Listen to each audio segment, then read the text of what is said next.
corresponsal Alina Duarte. ¿Cómo estás, Alina? Muy buenas tardes, muy buenas noches. Hola, ¿qué tal, Vicente? Muy buenas noches. Bien, aquí, lista. Muy bien.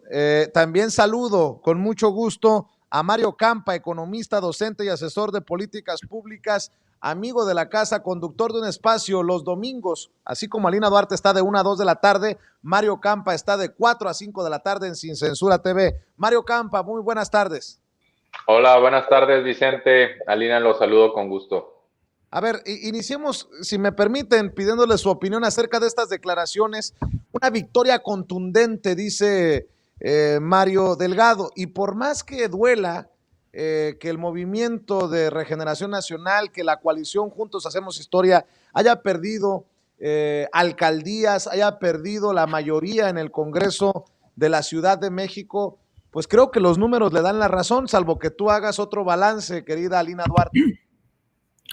No, bueno, yo creo que hay que ponerlo todo, yo lo decía desde un principio, ¿no? Hay que tener esto como con mucha cautela, hay que hacer un análisis con bisturí dependiendo de los estados, de las alcaldías, en el caso de la Ciudad de México también es algo muy particular. Yo creo que también a veces, y sobre todo pensando mucho en el privilegio que he tenido, ¿no? De ver también la dificultad con la que los gobiernos progresistas durante las últimas décadas en América Latina logran conciliar con el movimiento que les da el poder, pero bueno, que los lleva al gobierno más bien, y que después tiene nuevamente que atender esas demandas que originalmente los llevaron. Bueno, esto no es nuevo, ¿no? Yo creo que, yo no sé si decirle una victoria contundente, yo creo que sí, los números definitivamente, más bien yo diría sí es una victoria contundente del tema de las gubernaturas. Sin embargo, yo creo que habría que atender esos errores, omisiones, ¿no? O esas lecturas que no necesariamente gritan victoria en el caso de Morena. Y hay que ser muy exigentes y escarbar mucho en el fondo, porque a pesar de ser candidatos y candidatas, por ejemplo, no sé, estoy pensando en personas que respaldan la Cuarta Transformación con un discurso, ¿no? Que van en apoyo pleno con el presidente Andrés Manuel, no necesariamente se reflejaron en victorias o terminaron con victorias muy ajustadas, ¿no? Y todo el mundo, así como decías, bueno, yo hablo del norte, ¿no? El día de ayer, bueno, pues yo puedo hablar como parte aquí en la ciudad, ¿no? De esas contradicciones. Me parece una locura que se haya perdido, por ejemplo, la alcaldía Cuauhtémoc, o que en el caso de Xochimilco, y eso se puede explicar también porque es de las primeras alcaldías que gana Morena, antes incluso de la llegada de Andrés Manuel a la presidencia, pues ya también el desgaste ha sido tal que apenas y lograron ganar en Xochimilco, y también se explica porque hay mucha gente, ¿no? Que no necesariamente está apostándole una transformación, sino un reciclaje también de personajes ahí. Entonces son varias las especificidades de cada una de las victorias, de las derrotas, como por ejemplo, ¿no? En la alcaldía Tlalpan, yo honestamente pensaba que, por ejemplo, Gaby Osorio, ¿no? Iba a ganar la alcaldía, y sin embargo esto no fue así. O en el caso de Pati Ortiz, que se iba a reelegir, también la Magdalena Contreras, fue bastante complicado. Entonces, yo creo que hay que atender, sí, los números, pero también la posibilidad de que esto no implique ningún tipo de derrotas para el próximo 2024. Oye, Alina, pero también hay que ser sinceros. También nos damos cuenta que no todo es la Ciudad de México. Claro. Que está aprendiendo que las victorias también se dan al interior de la República Mexicana, porque gana casi todo el Pacífico mexicano. Digo, por más importante que sea la Ciudad de México, somos 32 entidades federativas. E incluso también el voto en el exterior, ¿no? Yo creo que eso ha sido también un tema que se ha minimizado, el hecho de que se hayan inscrito también decenas de miles de connacionales en el exterior, la mayoría de ellos en Estados Unidos, y que hayan tenido la posibilidad de votar. Por ejemplo, las y los chilangos en Estados Unidos también eligieron una diputación migrante, había una diputación migrante también en disputa en estas elecciones a nivel federal. Eso también creo que poco se ha visibilizado, incluso también tenemos que explicar ese apoyo por parte de muchas de nuestros connacionales que viven en el exterior. Es claro que hay un apoyo abierto hacia Morena, ¿no? Hacia la Cuarta Transformación, y eso tiene que ver como es una clara consecuencia de que son ellas y ellos los exiliados de los gobiernos neoliberales, de los gobiernos que nos antecedieron, y que evidentemente no fueron desplazados porque un día se levantaron y no tenían nada mejor que hacer. Son exiliados justamente de estos gobiernos. En el caso de las gubernaturas a mí me parece impresionante y es algo que también los medios, sobre todo extranjeros, han estado omitiendo.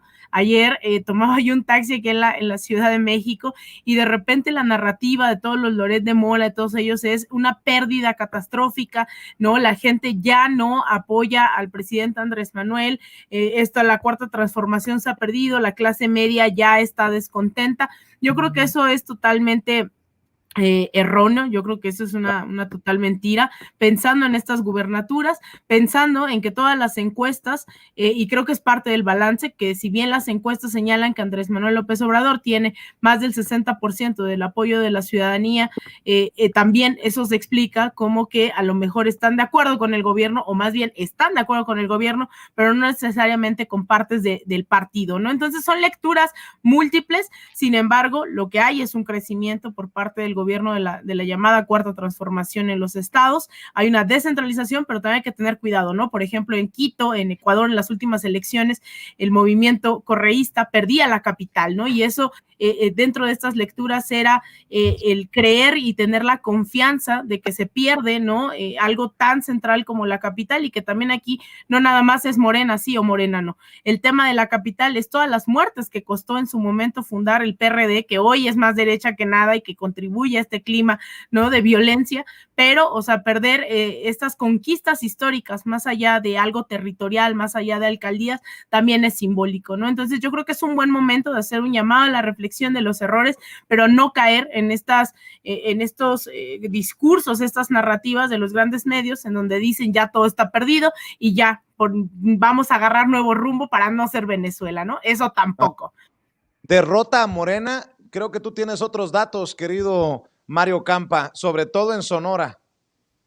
No, bueno, mira, si tuviéramos que separar victorias y derrotas de este proceso electoral, yo creo que sin duda el gran perdedor de la jornada es el PRI, ¿no? Yo creo que ahí prácticamente todos vamos a estar de acuerdo. ¿Por qué? Porque se jugaba 8 gubernaturas y las perdió absolutamente todas. No le quedó nada de gubernaturas después de este proceso electoral que se jugaban, y conserva únicamente 4 a nivel nacional, que es Coahuila, Estado de México, Oaxaca e Hidalgo. Y párenle de contar, el todopoderoso y hegemónico PRI ya únicamente conserva 4 gubernaturas. Eso para mí tiene que ser una derrota sin paliativos, ¿no? Una derrota sin buscar matices. Ahora, de los otros partidos, me parece que tanto Morena como Movimiento Ciudadano y el Partido Verde obtienen más o menos lo que querían, ¿no? Movimiento Ciudadano refrendar Jalisco, algunas de las diputaciones federales, el Congreso local. Por su parte, el Partido Verde crecer en curules de la mano de Morena, de esa coalición. Ganar, por supuesto, San Luis Potosí. Y Morena, su gran objetivo era mantener la mayoría simple y ganar la mayor cantidad de gubernaturas posible, a tal punto de que creo que excedió los cálculos que se estaban dando tan solo una semana atrás, ¿no? Que yo veía a todos los analistas decir que Morena iba a ganar entre 7 y 9, ¿no? Incluso a los encuestadores más reputados, y entre 7 y 9, y terminó ganando 11, ¿no? Por la sorpresa principalmente de Baja California Sur, y algunas que no se podían dar un claro ganador como Campeche terminaron yéndose con Morena. Entonces, en ese sentido, pues el hecho de que Morena controle 19 congresos estatales, que ya tenga la mayoría de gubernaturas, yo creo que eso ya zanja toda polémica de que es en este momento pues el partido dominante, no solamente en el discurso y la narrativa nacional, sino territorialmente, ¿no? Como me mencionabas tú, Vicente, ya es una planadora en el Pacífico, nadie le disputa el Pacífico. Y lo más peligroso para el PRI es que le está comiendo a sus electores, ¿no? Está perdiendo el PRI las clases populares, está perdiendo las zonas urbanas de ingreso medio hacia abajo, ¿no? Las periferias, fuera de esos cinturones, digamos, de los periféricos de algunas ciudades urbanas del norte del Pacífico, está perdiendo ahí mucho voto. Y está empezando a perder el voto rural. Y cuando digo rural, simplifico un poco porque también es el semiurbano, ¿no? Creo que, por ejemplo, el programa de la pensión a adultos mayores tiene algo que ver, por supuesto. En 2018, Andrés Manuel gana con una coalición electoral prácticamente urbana, ¿no? Y en este sentido hay un cierto desplazamiento porque ahora conquista parte del voto rural, se extiende un poco más en las capas bajas urbanas y sí hay ciertas focos de atención, como mencionaban ustedes, en algunas zonas específicas del país, específicamente en la Ciudad de México, pues sí es una alerta, un foco de atención, pero que no nos debe desviar de la, digamos, de la gran fotografía, ¿no? Que es que Morena se consolida como la primera fuerza, que el presidente Andrés Manuel López Obrador es el presidente que mejor ha librado una interna en todo lo que va de este siglo XXI, cosa no menor considerando la pandemia.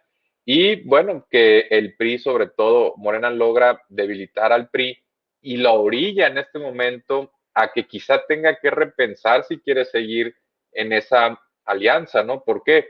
Porque si el PAN, que parece que se consolida como dentro de esa alianza como la primera fuerza, postula a su candidato, es el que dicta los términos, es el que tiene la mayor cantidad de curules en el legislativo, el PRI puede pasar a ser una segunda fuerza marginal, puede estar totalmente subordinado al PAN, puede perder visibilidad, cuadros políticos, seguir perdiendo gubernaturas. Oaxaca y el Estado de México estarán en juego también los siguientes años y el PRI pues podría perder el riesgo de convertirse en algo tipo PRD. Entonces yo creo que eso es algo que vamos a tener que estar vigilando en los siguientes años, ¿no? Antes incluso de 2024.